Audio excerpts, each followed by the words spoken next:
Hi use ఇవాళ పులుసు పిండి ఎలా చేద్దామో చూద్దామండి.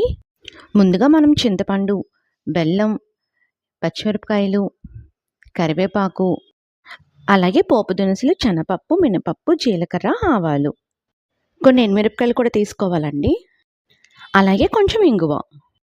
ముందుగా స్టవ్ ఆన్ చేసుకుని గిన్నె పెట్టుకుని ఆ గిన్నెలో ఆయిల్ వేసుకుని హీట్ చేసుకోవాలండి. దాంట్లోనే ఒక గ్లాస్ వరి నూకకి 1/3 అంటే 1/3 వాటర్ వేసుకోవాలండి. అండ్ తగినంత ఉప్పు కూడా వేసుకుని ఆ వాటర్ని మరిగించుకోవాలి. ఆ మరిగిన వాటర్లోనే వరి నూక వేసుకుని తిప్పుకొని మగ్గించుకోవాలండి. మగ్గించుకోవడం అంటే ఏం లేదండి, నీళ్ళంతా ఇంకిపోయి ఇలా తయారవ్వాలి. దీన్నే ఉప్పుడు పిండి అని అంటారు. ఒక మూకిడి తీసుకుని ఆయిల్ వేసుకోవాలండి. ఇక్కడ మేము వేరుశనగ నూనె వాడుతున్నాము. ఆయిల్ హీట్ అయిన తర్వాత పోపు దినుసులు వేసుకోవాలండి.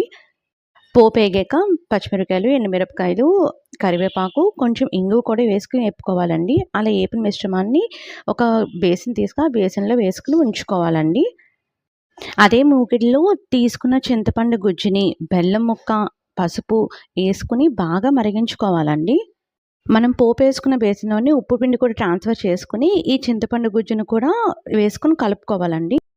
అలా కలిపేసుకునేటప్పుడే లాస్ట్లో కొత్తిమీర వేసుకోవాలండి. ఒకవేళ సాల్ట్ సరిపోకపోతే మళ్ళీ సాల్ట్ వేసుకోవచ్చండి.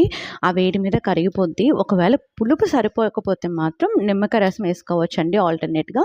టేస్ట్ ఏమీ చేంజ్ అవ్వదు. అంతేనండి, పులుసు పిండి రెడీ అయిపోయింది. I am Mrs Aju. Thank you so much.